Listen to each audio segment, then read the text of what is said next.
And while the children are relaxing after a day of learning, parents are headed into the math lesson of the year. A public hearing over CPS's budget is about to begin. Yeah, and it's the second hearing today. Parents want answers on how the district will fix a $734 million deficit. Political reporter Paris Schutz is outside CPS headquarters with the latest on what's happening. Paris?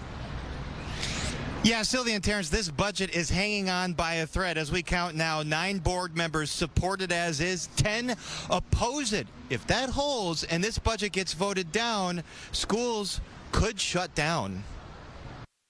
CPS board members and interim CEO Macklin King heard from anxious residents imploring them to pass a budget that minimizes cuts to things like special education. When you cut the budget, bad things happen to those individuals like my son and my grandson who need those self-contained classrooms. King and her leadership team presented a budget that closes a $734 million gap with one-time fixes.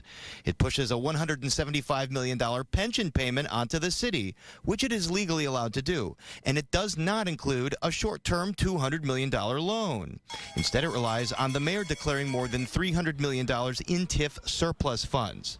But mayoral-appointed board members say that money might not come if CPS pushes the pension payment onto Mayor Johnson's city budget. My question is, what happens if city council members spend most of their TIFs, dramatically reducing the TIF surplus? And I think any assumption that that will not happen is politically naive. But many elected members who support the budget as is say that the TIF money legally must come regardless. This isn't a personal decision. There is a city TIF policy that requires a certain amount of TIF to come to the board. It is not at the mayor's whim. It's not if we don't do that, then this happens.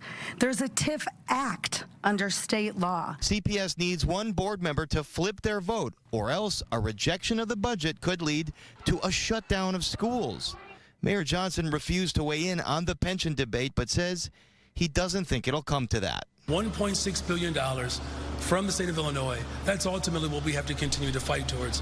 But there will be no stalemate. There's no shutdown. We're committed to making sure that our children, no matter where they live, have a world-class education, a school that they can walk to that's fully funded.